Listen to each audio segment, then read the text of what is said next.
I declare that as I love the Lord, His unfailing love surrounds me, strengthens me, and secures my every step. As I diligently seek Him, I will surely find Him. Unstoppable riches and honor, enduring wealth and lasting prosperity are mine. No barrier, no opposition, and no limitation can block the blessings that flow from His presence. I declare that I walk in divine favor, carrying heaven's abundance wherever I go. My life is marked by honor, prosperity, and unstoppable grace that cannot be denied or diminished. Wisdom crowns me with strength. Favor opens doors before me, and abundance follows me all the days of my life. These are my declarations in the name of my Lord and Savior, Jesus Christ. Amen. Bago kayo umupo, pwede ba yung mga nandito, lapitan mo yung mga narito sa side na to, kayo naman salubungin nyo, at pagkatapos deklarahan mo, pabanal ka ng pabanal, payaman ka ng payaman, pa-level up ka ng pa-level up. Pabanal ka ng pabanal, payaman ka ng payaman, pa-level up ka ng pa-level up. Come on! Sabihin mo yan ng may pananampalataya.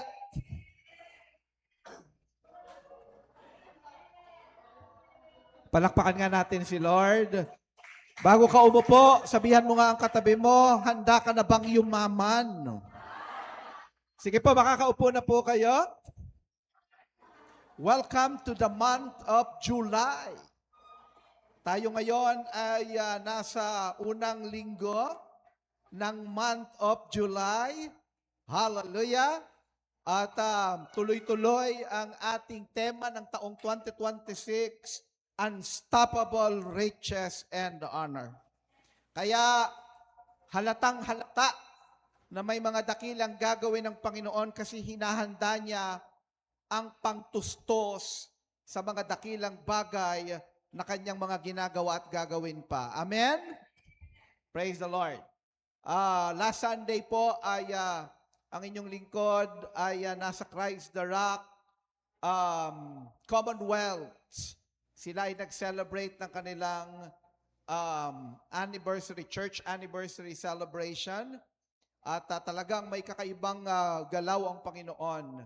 At ang kanilang desire na next year sa kanilang celebration ng year 2027 ay hindi na yun ang gagamitin na nilang lugar. So maghahanap sila ng lugar na kanilang gagamitin para sa kanilang anniversary celebration kasi hindi na sila kayang i-contain nung kanilang church facilities. Palakpakan nga natin ang Panginoon. Thank you, Lord! At nasimulan na rin ang isang bagong ministry ng Christ the Rock sa Nueva Ecija. Purihin ang Panginoon. So, ano na yan? In the making ang Christ the Rock, Nueva Ecija. Actually, meron ng date ang kanilang Covenant Retreat. Nagsisimula pa lang, may Covenant Retreat na sila. It will be on August 28 and 29.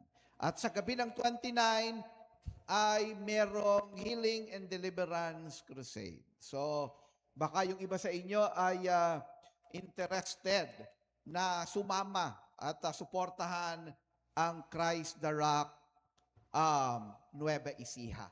Praise God. At naniniwala tayo, marami pang mabubuksan ng mga daughter church at hindi lang dito sa Pilipinas, but we are anticipating, expecting na may mabubuksan pa na mga Christ the Rock churches sa iba't ibang mga bansa. Amen? Sabihan mo nga ang katabi mo, kapatid, ihanda mo na ang passport mo. Ang pag-uusapan natin ngayon for the month of July, prosperity with purpose. Sino po dito ang gustong yumaman? Can I hear your amen? Ayan pa lang, sa pagsagot pa lang, alam mo na kung talagang interested. o hindi pa nagsasawa sa kahirapan? Tanungin mo nga ang katabi mo, kapatid, sawa ka na ba sa kahirapan? Sabihan mo siya, kapatid, subukan naman natin ang kayamanan. But prosperity without purpose is dangerous. A purposeless prosperity without any intention or wrong intention is dangerous. Kaya hindi ipahihintulot ng Diyos na ikaw ay payamanin kung hindi mo alam kung ano ang layunin ng kayamanan kapag ibinigay sa iyo ni Lord. Ang ating pinag-uusapan dito sa ating pag-aaral, magmula pa ng month of January, nandito na tayo, natawid na natin ang unang kalahating buwan ng taong 2026. Andito na tayo. July 5. Nilalakaran na natin yung next 6 months. Nakakalahati na. At ang ating pinag-uusapan is about biblical stewardship, generational faithfulness, and covenant blessings of obedience, holiness, honoring, not prosperity gospel. This is not about prosperity gospel, but this is all about covenant prosperity. We believe that our God is the God of prosperity. Sabay-sabay nga nating basahin ang Deuteronomy chapter 8, verse 18. But remember the Lord your God. Sabihan mo nga ang iyong katabi. Kapatid, sige, kausapin mo. Kapatid, remember. May tendency kasi tayong makalimot. Totoo yan. Dati naririnig ko lang yan nung ako ay dumadalo na katulad ninyo, nakaupo din at nakikinig sa mga mensahe, sa mga sermon. Naririnig ko na sa mga pastor. Sabi ko, gaano kaya katotoo yan? Na ang tao ay madaling makalimot. Na maraming pagkakataon, magsasabi, magsasalita, mangangako, at pag tinignan mo yung mukha habang nangangako, mukhang seryoso naman. Pastor, yumaman lang ako. Talagang magpapagamit ako sa Lord para yung suportahan ang gawain. Makapag-abroad lang ako. At ang nakakalungkot, madaling mapaniwala ang pastor. Amen na amen naman. At talagang araw-araw inilalagay, isinasama sa panalangin. At nung narating na ang tugatog ng tagumpay, ang kasagutan sa kanyang panalangin, natanggap ang blessing, nakapag-abroad, nakalimot.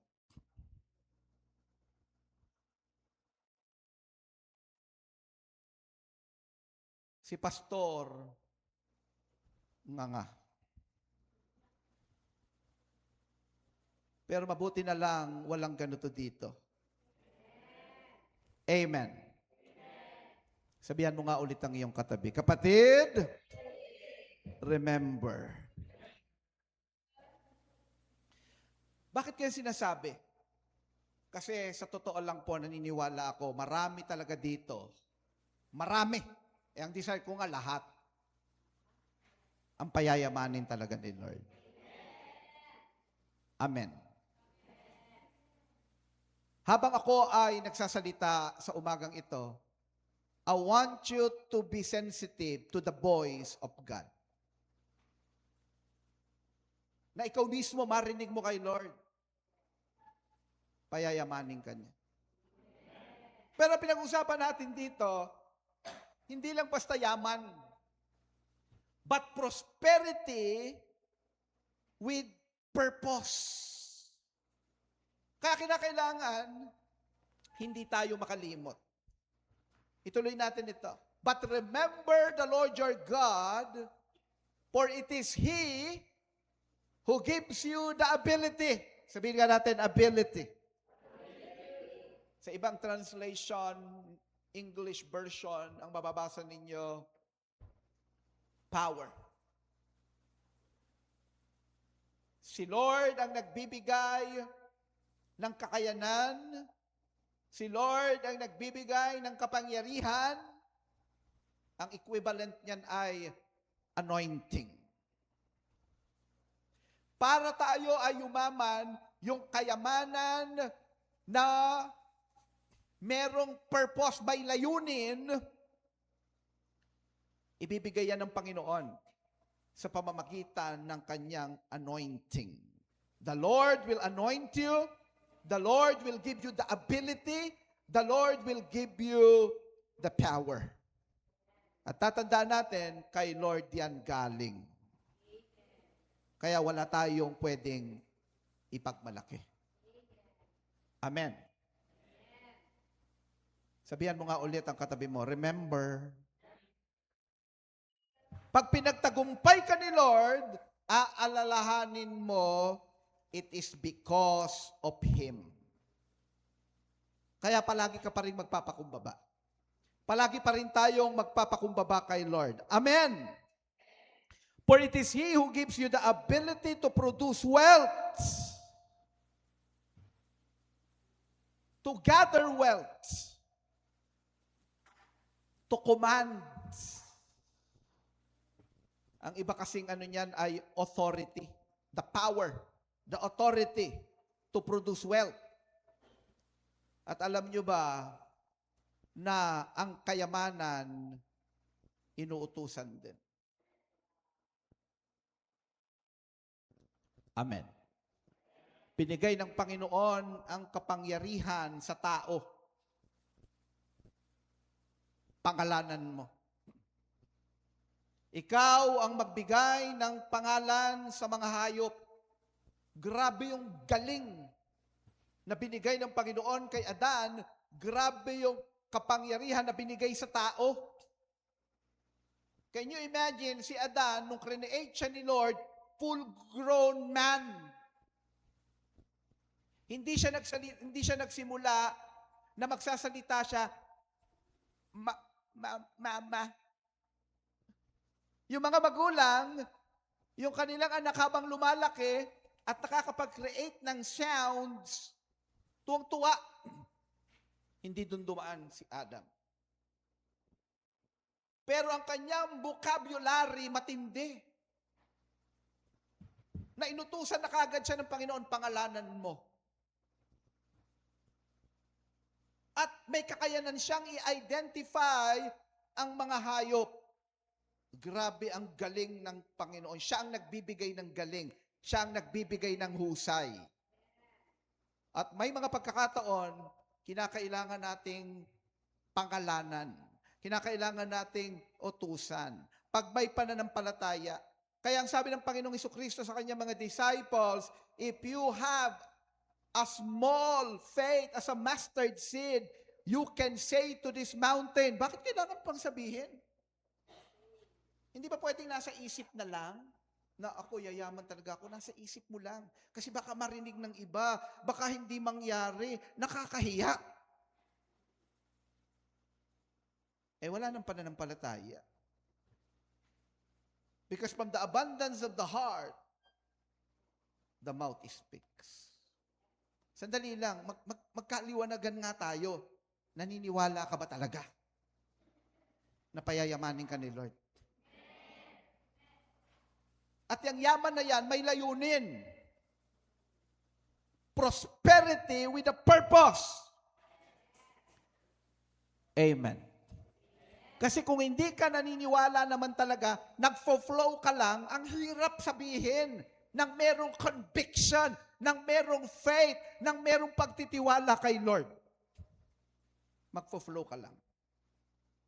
But this morning, the desire of my heart is that you will receive from God the impartation, His Word. Hindi mo lang maririnig ang boses ko sa umagang ito, but you will hear the voice of the Sovereign Holy Spirit. Sandali lang, Daddy Bishop, paano mangyayari sa akin yan? Si Lord ang magbibigay sa iyo ng kakayanan, ng kapangyarihan. Tuturuan ka niya, and you will begin to command. Amen. Iyan nga ano mo, yung katabi mo. Lagbigyan mo nga ng declaration, utusan mo ang kayamanan. Sabihan mo, prosperity. Bless my brother or bless my sister. Palakpakan natin ang Panginoon. Hallelujah. But remember the Lord your God, for it is He who gives you the ability to produce wealth and to confirm His covenant. Sabihin natin covenant. Kaya nga sinasabi ko sa inyo, pinag-uusapan natin dito, this is not about prosperity gospel. And listen, this is also not about poverty gospel. Alam niyo, nung pinag-aaralan ko itong ano na ito, itong subject na ito, nalaman ko, natuklasan ko, na marami ang tumutuligsa sa prosperity gospel. Ayaw natin ng prosperity gospel. Pero maraming tumutuligsa sa prosperity gospel, pero ang talagang pananampalataya nila at pinamumuhay nila, poverty gospel. Para bang ang equivalent ng poverty ay holiness. Para bang, grabe, kahanga-hanga talaga yung church. Bakit? Nandun sa pinakagilid. Nakatayo doon sa may sa tabi ng creek. Pagka nga umulan, talagang wala na, hindi mo na makikita. Na-baptize. Bilib talaga tayo. Sabihan mo nga ang iyong katabi, kapatid, pwede naman maging mahirap. Pero dadaanan lang. Inaalaw yan ni Lord para hubugin tayo. Amen. Para dumating tayo dun sa point na magsasabi tayo, ayoko na nito, sawa na ako dito, ang nais ko ay isang buhay na masagana, payayamanin ako ni Lord dahil may ipagagawa sa akin si Lord. Amen. But you need to have a covenant with our God. Prosperity is not merely about abundance in wealth, but about divine assignment. Not just assignment, but divine assignment. Tingnan niyo po ako. Alam niyo ba si Lord actively involved sa mga buhay natin? Ang kailangan lang natin maging sensitive tayo eh. Kasi lahat ng ibinibigay ni Lord sa atin, hindi yan sa atin. Ang tawag sa atin, hindi owner. Sabihan mo nga ang iyong katabi, kapatid, manager ka. At si Lord ang nagbibigay ng assignment. Ikaw lang ang ginagamit niya. Ikaw ang kanyang steward. Ikaw ang kanyang manager. Noong inutusan ba ng Diyos si Adan, pangalanan mo ang mga hayop, kaya ba inutusan ni Lord si Adan dahil hindi alam ni Lord? Parang sinasabi ba ni Lord, Adan, hindi ko alam kung paano ko papangalanan, ikaw na lang. Alam ni Lord. Amen. Ang nais ni Lord matutunan ni Adan kung paanong maki-align. Naka-align yung mind niya sa mind ni God, naka-align yung heart niya sa heart ni God. Na pag sinabi ni Adan, elephant, alam na ni Lord yun. Nire-reveal na ni Lord yon. What is the point? When we are talking about prosperity, when we are talking about money, magmula sa pinakamaliit hanggang sa pinakamalaki, may assignment na yan kay Lord. May kausap ba ako? Babalik na po ako dito para hindi ka Sabihan mo nga katabi mo, may assignment na kay Lord.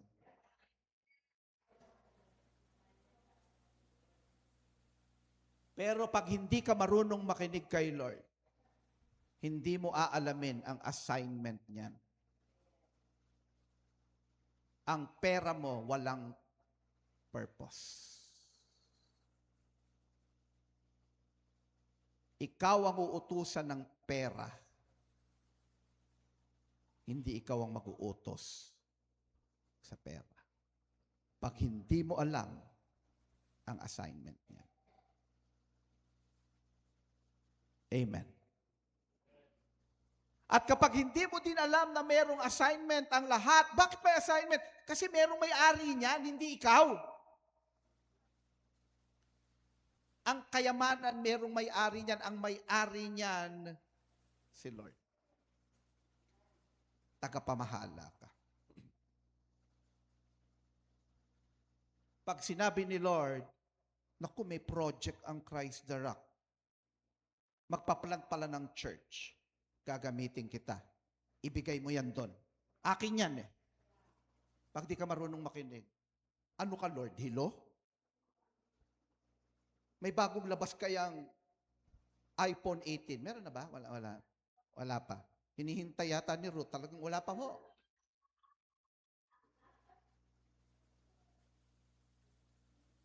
Pero possible kaya, tuwang-tuwa sa iyo si Lord, bibigyan ko nga ng iPhone 18 Pro Max. Cash. Si Ruth. Pwede? Pwede. But you need to listen.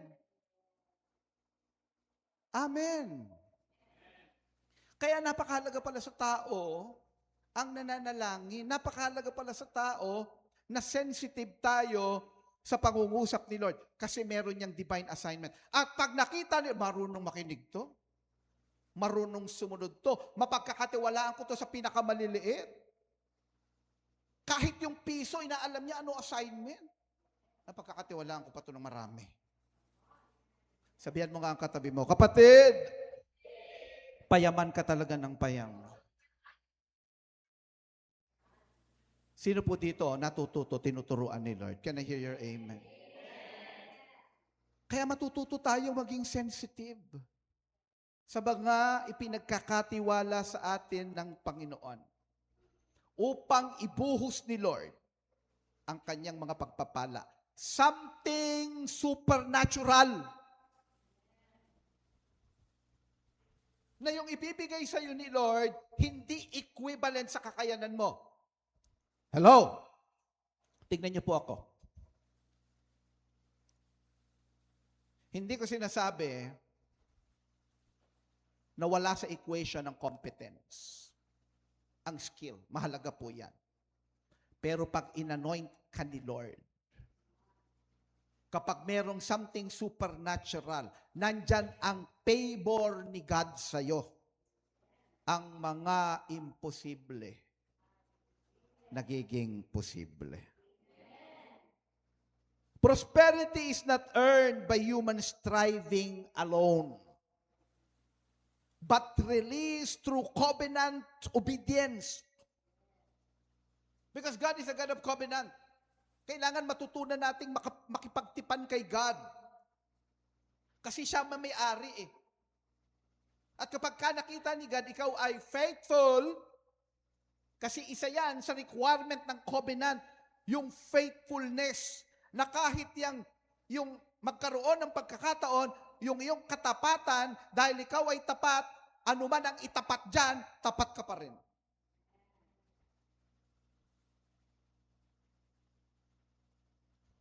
Hindi natin maririnig yung ibibigay ko sana yung tithes ko eh.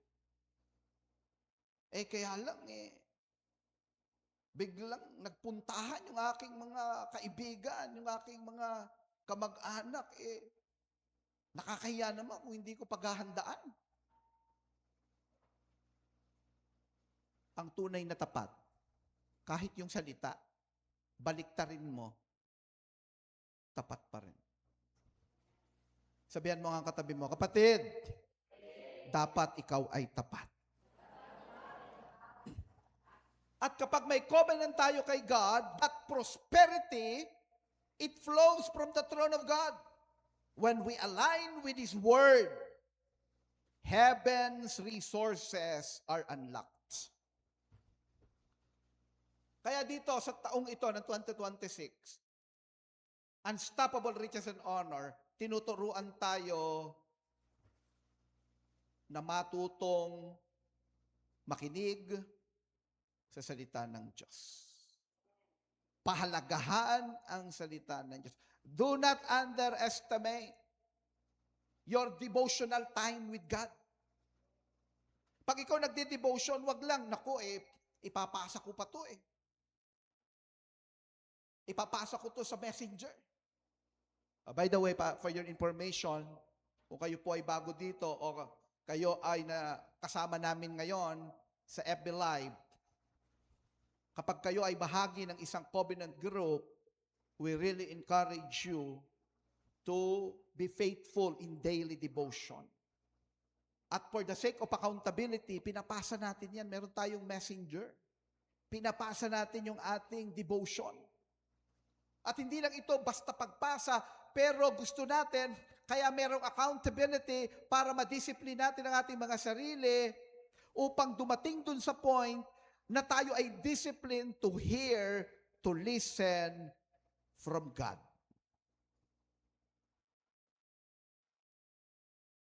Upang maranasan natin ang pagdaloy ng blessing ni God, yung nagmumula sa Kanya. Enlarge ni God yung ating pipeline of blessings from heaven. Palakpakan nga natin ang Panginoon. Hallelujah! Sabihin nga natin, hallelujah!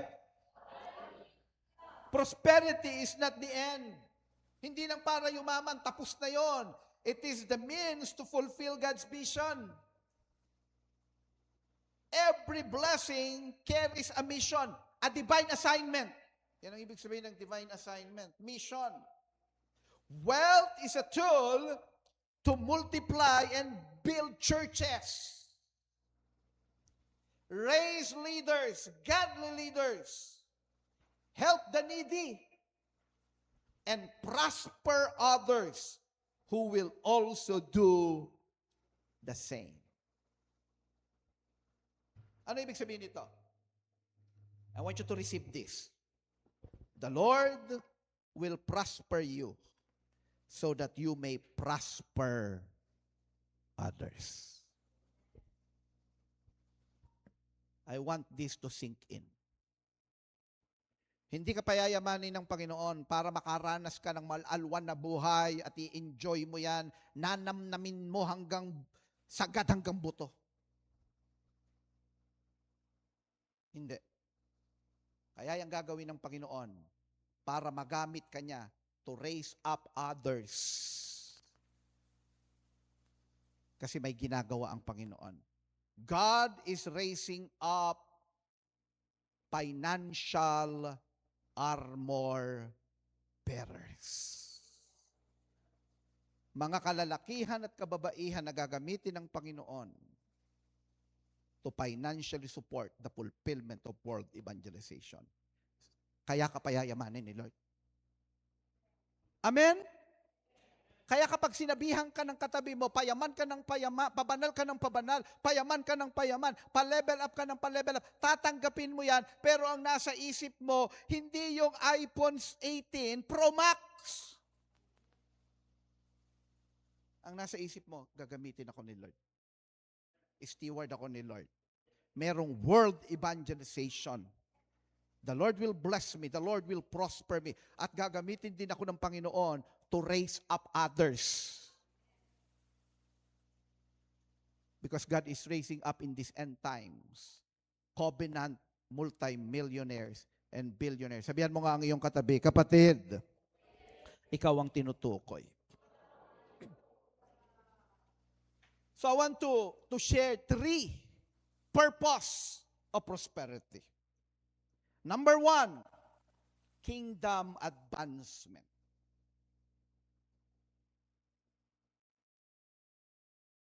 Alam ko pa, naririnig nyo na to sa akin.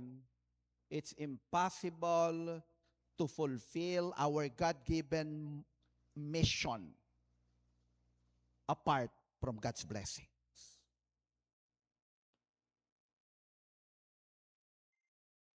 Grabe, sa kuryente pa lang. Sino dito naramdaman nyo na ang pagtaas ng presyo ng kuryente?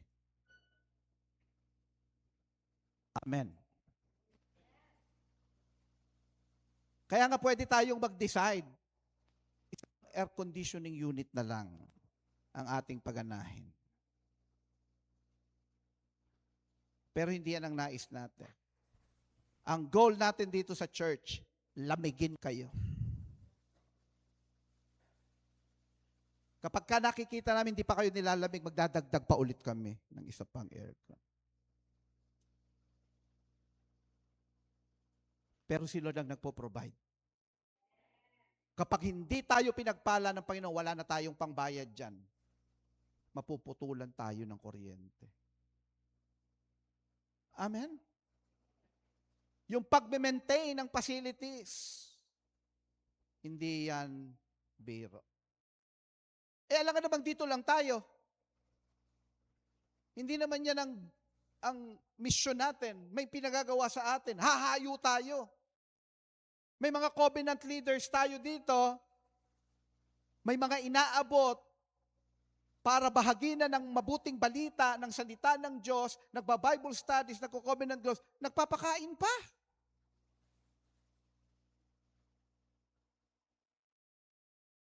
Hindi po yung galing sa amin.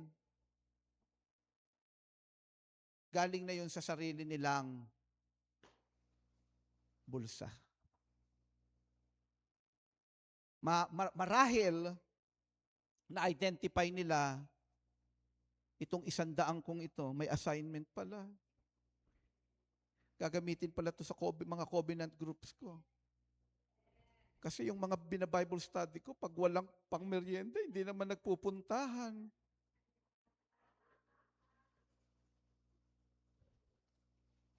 Amen. Sino dito, nung ikaw ay dumalo ng covenant group, maaaring hindi yun ang pangunahing motibo mo. Pero isa sa mga motibo kasi may pamerienda. Amen.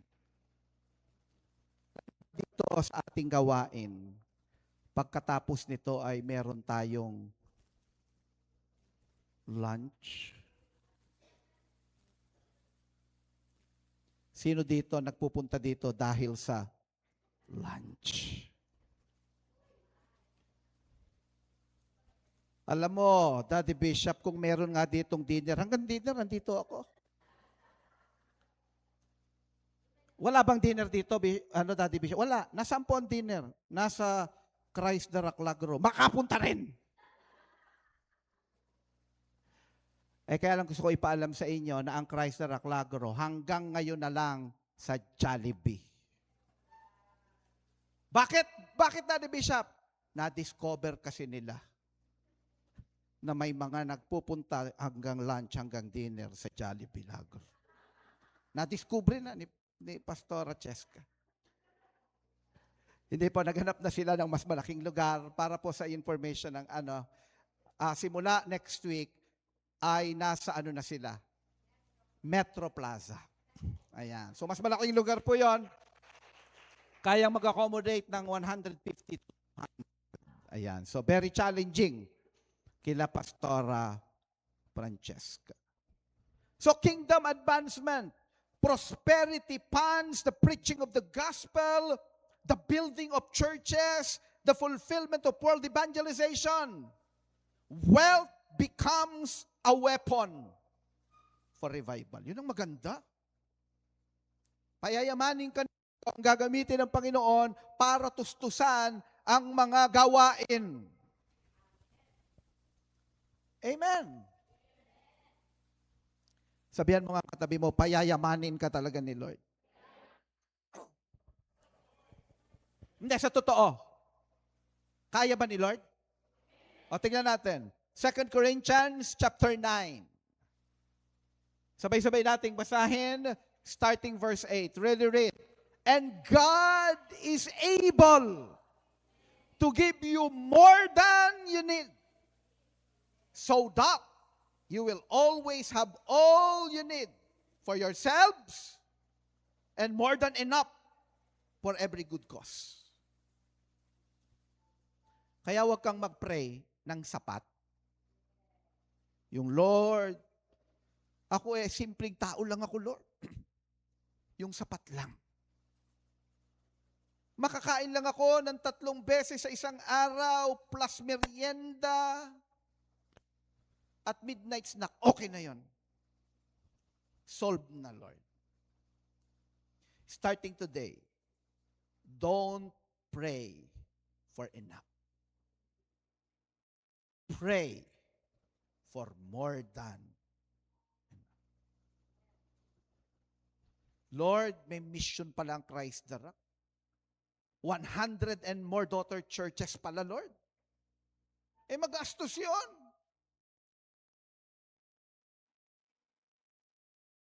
Tapos yung bishop namin, hindi pa naman kami puno doon sa lugar. Gusto nang mag-expand?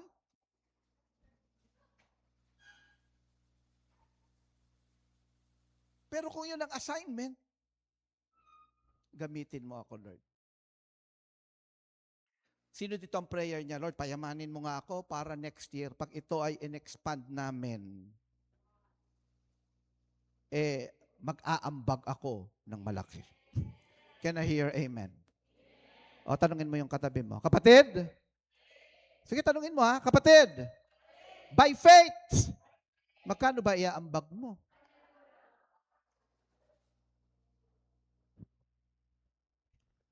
Hindi, huwag mo munang tignan yung iyong GCash.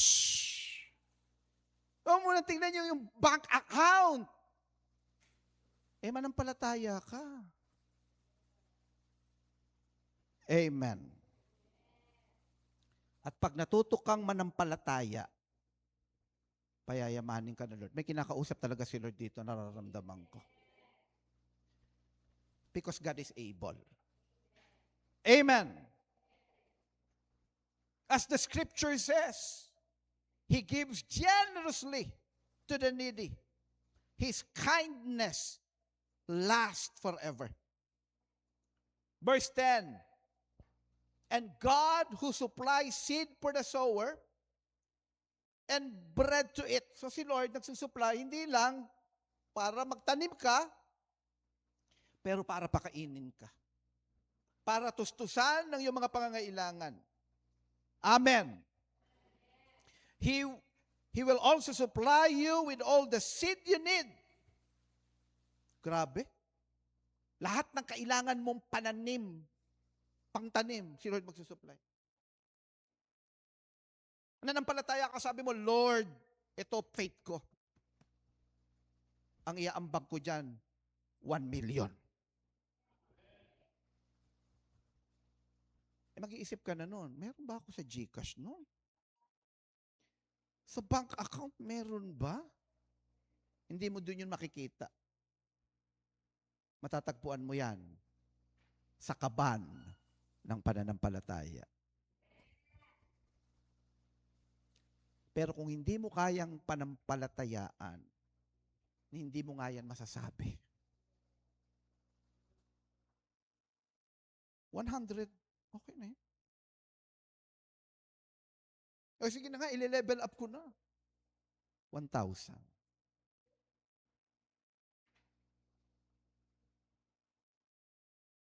Tanungin mo nga yung katabi mo, kapatid, by faith, magkano ba talaga ang bag mo? Malalaman mo wala pang faith, hindi masabi talaga eh.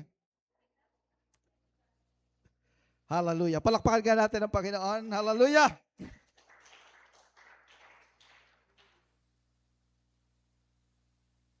Verse 11, He will always make you rich enough to be generous at all times. Pag may mga pangangailangan, nandyan ka. Palaging may supply sa'yo si Lord. So that many will thank God for your gifts, which they receive from us. Verse 12, for this service you perform not only meets the needs of God's people, but also produce an outpouring of gratitude to God. Yung mga taong, yung mga taong na makikinabang, mapapa-thank you, Lord. Pagpasok ng church ng Christ the Rock, wow! Napakaganda naman ito. Siguro, mayayaman ang miyembro nito. Declare. Pag kami sa mga nakakasama dun sa mga visitation sa home office, sabi yung mga dadaigin nyo pa kami. Amen.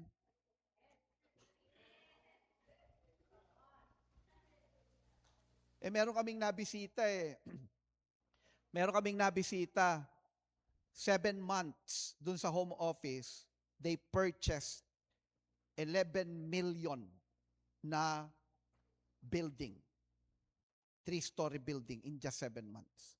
Pagkatapos sasabihin sa amin, nung nandun kami, paulit-ulit yun tuwing bibisit. Naku, dadaigin nyo po kami. Di, amen. Kaya kayo, mag-aayos kayo para pag kayo ay naglakad, halimbawa, naglalakad na kayo dun sa inyong barangay, nakita ka. Mayaman siguro to. Amen. Kaya may mga pagkakataon, huwag din kayong tawad ng tawad sa mga tindera. Yung sobrang kuripot mo, wala siguro tong pera, ang dami nang nag-declare sa'yo. Minsan kami namalengke ni Rebsel. Magkano yan? Sabi, 20 po. Sabi ko, pwede bang tumawad? Naku, wala na pong tawad yan. Sige na, 30 na lang.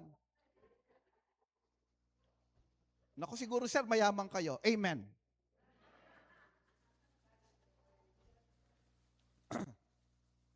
Hallelujah. Meron akong kakilalang pastor, yung kanyang kapitbahay, video okay ng video okay.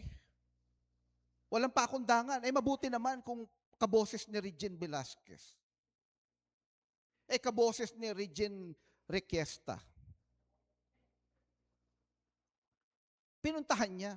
Sabi niya, pwede po bang wag naman kayong mag-video okay ng mag-video okay madagmagan? Sabi ba naman ng kapitbahay? Lumipat kayo ng bahay, mag-subdivision kayo. Sabi niya, amen. Alam niyo, after ilang months, nalipat sila sa subdivision. May nag-declare Amen. Sabihan mo nga ang iyong katabi, payaman ka talaga ng payaman. Palakpakan nga natin ang Panginoon. Una, na layunin ng prosperity, advancement of God's kingdom. Number 2, generational blessing. Ang nakakalungkot sa Pilipinas, sa mga Pilipino, ang naipapamana, kalimitan, ay utang. Hindi pa nakontento, mga sakit at karamdaman. Puputulin na natin yan. Amen. Sabihin mo nga, putol na yan. Kung ikaw ay narito ka, wala kang namana, ang namana mo ay sakit at karamdaman o pagkakautang, putol na yan, magsisimula sa iyo ngayon, payayamanin ka ni Lord, hindi lang para sa sarili mo, but you will be preparing the next generation. Can I hear your amen? Yung amen na may conviction.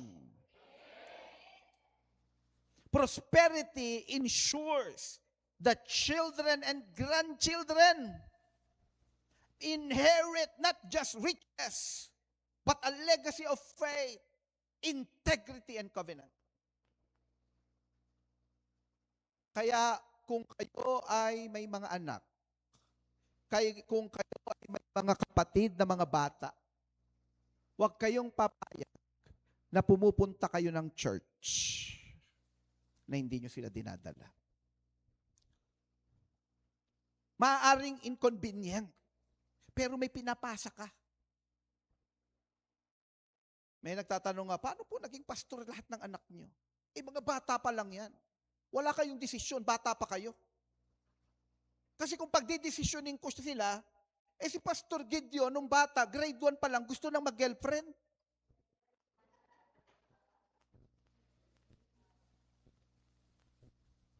Umuwi Tuwang-tuwa. Sabi na, saya mo anong nangyari sa school? May girlfriend na po ako. Ha? At ipinakita yung letter. Meron palang classmate, natututo palang magsulat, sinulatan ng I love you.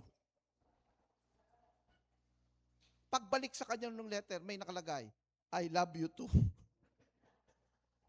Kaya tuwang-tuwang umuwi. May girlfriend na raw siya.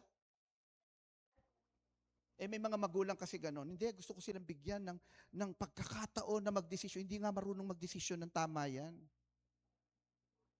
Mga bata pa lang yan. Tayo ang magdedesisyon muna para sa kanila. Hanggang sa makita natin, nagkakaroon na to ng wisdom. Unti-unti, binibigyan na natin sila ng mga pagkakataon na mag-decide for them. Kita nyo si Jing. Pati kulay ng damit, parehas. Hallelujah. Kaya yun yung gusto nating makita. Yung pupunta dito, dala-dala yung mga bata, buong pamilya, pare-pares ng damit. Hanggang baby. Anong nangyayari doon? May legacy na nabibuild. Amen. At nawa, matutunan yan ng mga single ngayon. Sabihan mo nga ang katabi mo, kapatid, kung single pa yan sabihin mo, kapatid, one day, magkakaroon ka ng godly family. Ako magde-declare ako ngayong umagang ito. I declare sa mga singles na nandito, yung iyong future lifetime partner, mamimit mo this year. Lahat ng naniniwala, magsabi ng amen. Mag-receive ka ng word kay God. Ito. That is why I declare, maraming ikakasal next year. Hallelujah.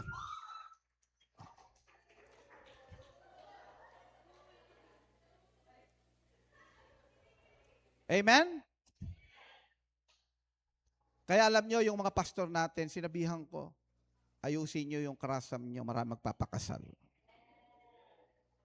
Yung karasam po, yan yung license to solemnize. Maraming magpapakasal.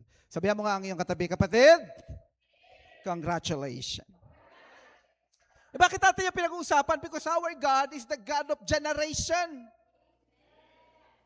Na nung si Lord nilikha ang tao, ang nilikha niya, ang nasa isip niya, hindi lang tao, ang nilikha niya family. Kaya ang create niya, man and woman. At ang sabi niya, go and multiply. At ang desire niya, pagpalain ito. Kaya ang sabi ng Bible, He blessed them. So ito yung prosperity. Prosperity ensures that children and grandchildren, madadamay pati mga apo, inherit not just riches, but legacy of faith, integrity, and covenant. Paggabi po kasi, pag ako nagpe-pray, nakaluhod ako. Paglingon ko, may mga apo kasi kami na sa amin natutulog. Ang tawag nila sa kwarto namin, cold room. Pag kinukuha ng daddy nila, I don't want in your room, I want in the cold room. Nagpe-pray ako, nakaluhod ako, pagkita ko, may mga nakatabi sa akin na mga bata, nakaluhod. Ang gagayahin nila, Hindi yung sinasabi lang natin, pero yung ginagawa natin. Hindi po pwedeng sabihin mo, anak, huwag kang magbibisyo, ha? Masama yan.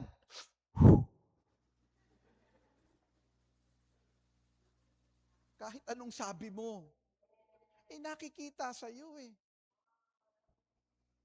Sasabihin ng nanay, anak, huwag kang magsusugal, ha? Sa letrang B.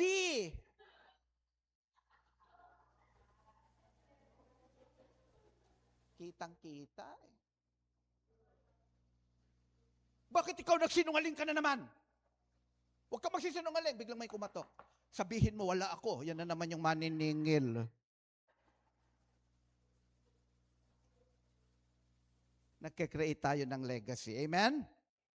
Proverbs chapter 13, verse 22, a good man leaves an inheritance for his children's children, but a sinner's wealth is stored up for the righteous. Alam nyo, pag pinagpala ka ng Panginoon, yung mga kayamanan ng mga makasalanan, ibibigay sa iyo. May malalaking mga project ngayon, nagtatampisaw ang mga makasalanan, kukunin niya ni Lord, ibibigay sa iyo ang mga super premium clients. Lahat ng nananampalataya, pumalakpak ng malakas. Hallelujah!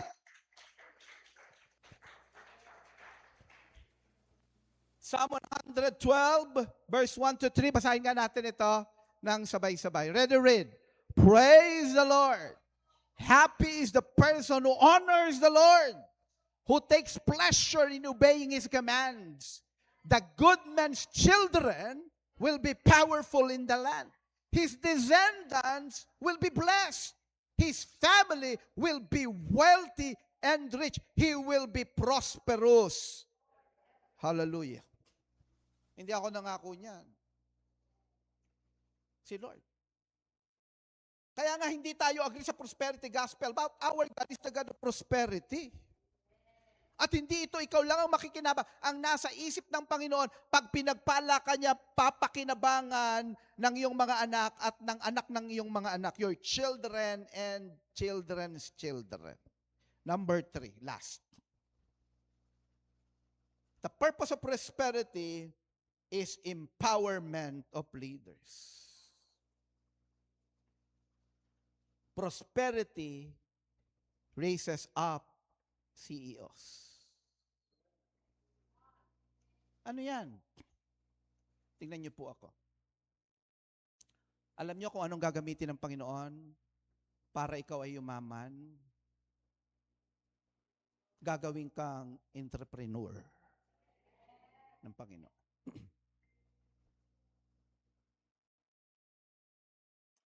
Naniniwala ako, ang iyong trabaho ngayon, blessing yan from God. Kaya lang, ang binibigay lang sa iyo dyan ni Lord, security. Pero hindi lang security ang nais ni Lord sa iyo. Ang nais ni Lord sa iyo, prosperity. Sabihan mo nga ang iyong katabi, kapatid, huwag mo lang i-desire ang security. Ang i-desire mo, prosperity. Kaya ako naniniwala si Lord magre-raise up ng mga anointed businessmen and women sa Christ the Rock. Because He is able. Amen? Empowerment of leaders. Prosperity raises up CEOs and kingdom builders who can influence society with righteousness.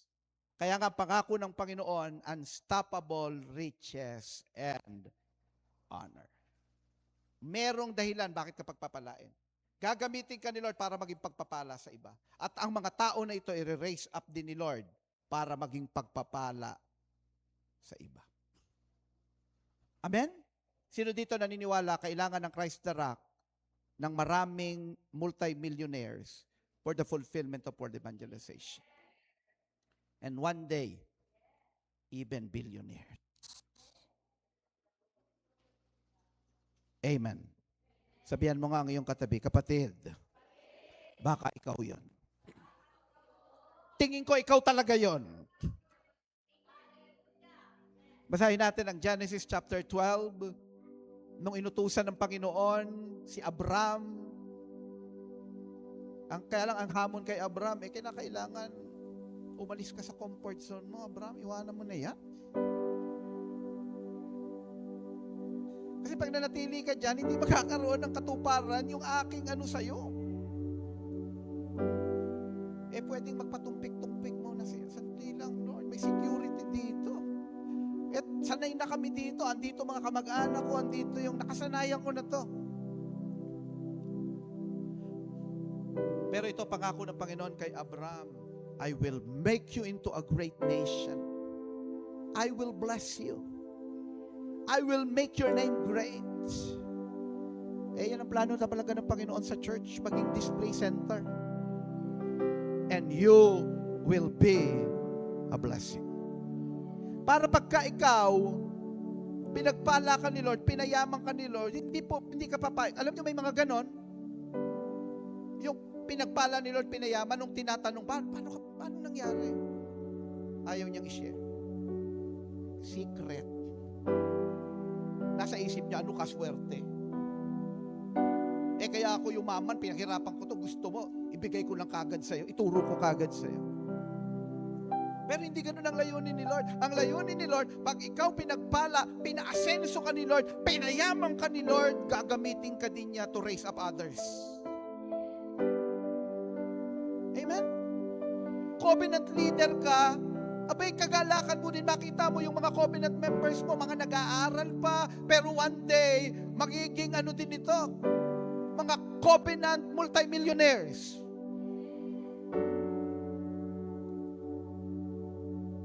Uma-attend dahil sa milk tea.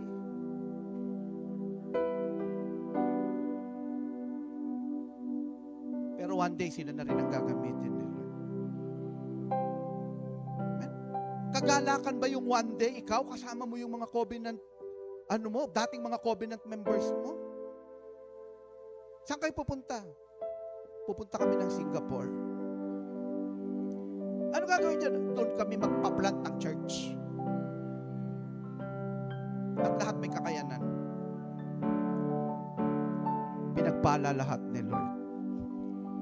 Sabihan mo nga ngayong katabi, kapatid, gagawin niya ni Lord sa Christ the Rock.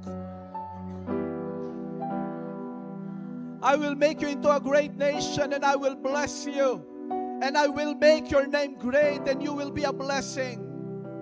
I will bless those who bless you. Kaya huwag kang manghihinayang pagpalain din yung iba. Habang pinagpapala mo yung iba, lalo kang pagpapalain. Paano yan? Daddy Bishop, makakainggitan na ako ng iba. Whoever curses you, I will curse. Ako, alam ko, naglilingkod ako kay Lord. Di sabihan nyo na ako ng kung ano-ano. Sino ang bala sa inyo? Inuutusan lang ako eh. Amen. Sabihan mo nga ang katabi mo, kapatid, sagot ka ni Lord. And all people on earth will be blessed through you. Alam mo, ang impact mo, hindi na lang dito sa Ciudad Real. Ang impact mo, hindi lang dun sa barangay ninyo, sa community ninyo. Magkakaroon ka na ng impact sa iba't ibang lugar. Dahil dadaling ka ng Panginoon sa iba't ibang mga lugar. I believe may mga kinakausap ang Panginoon magang ito. Last verse, Karaya 8 verse 13.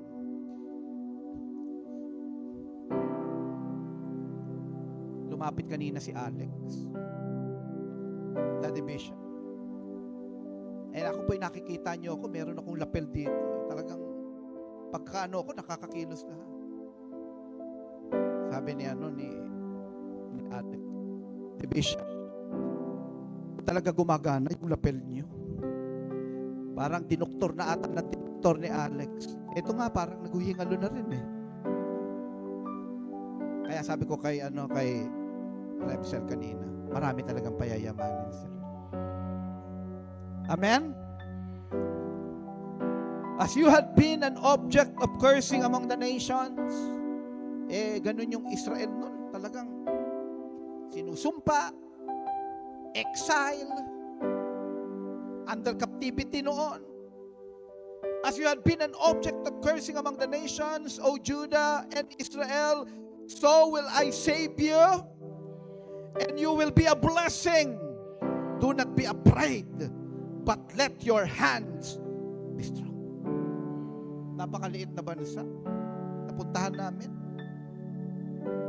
Binigyan kami ng Panginoon ng pagkakataon, makita yun. Ito pala yun. Napakayaman. Sobrang yaman. Ito totoo. Kaya kinakampihan talaga ng Amerika. Dahil maraming mga mayayaman sa Amerika na mga Israelita. At yung pangako na yon, available din sa atin na mga anak ng Diyos because of the finished work of our Lord Jesus Christ on the cross, His death and His resurrection. Do not entertain any doubts, fear, dahil ang Panginoon ang binigay sa atin is power, self-discipline. Kaya nating paglabanan ang mga negative things. Kaya nating i-pull down ang mga strongholds at sisimulan nating panampalatayaan, panghawakan ang mga pangako ng Panginoon. And may I request everyone to please close your eyes. Close your eyes and begin to pray. Ano bang desire ng puso mo talaga?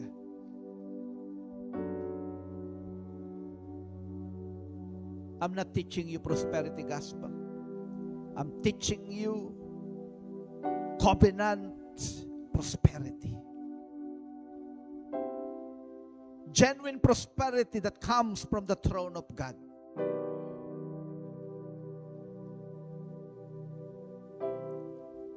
At habang nakapikit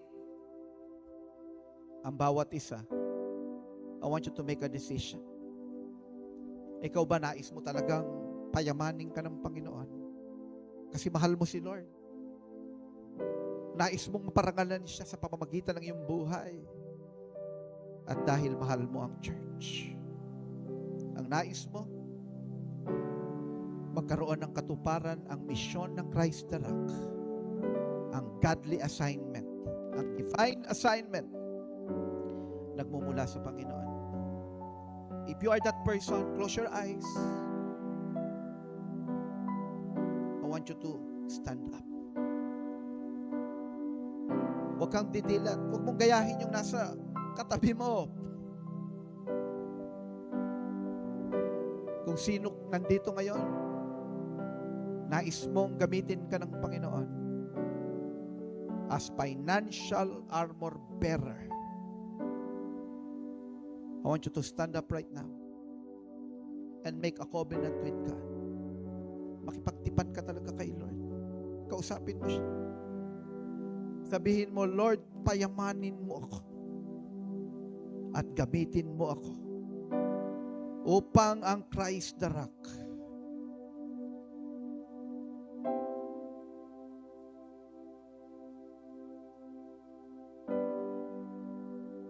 isusugo mo to plant churches all over the world. Kaya nyo ipanalangin ko kayo, Panginoong Diyos na pinakamakapangyarihan sa lahat. Ikaw ang nakababatid ng lahat ng mga nakatayo ngayon. You know their hearts. I speak blessing. Supernatural blessing. Hallelujah. Akin pong hinihiling, Panginoon, ang kapangyarihan na ginamit mo upang ang Panginoong Jesucristo ay mabuhay na muli mula sa libingan. Ang kapangyarihan mo na nagluklok sa Kanya, Panginoon, sa kalangitan, that same power of God, I apply right now to each and every one that is starting today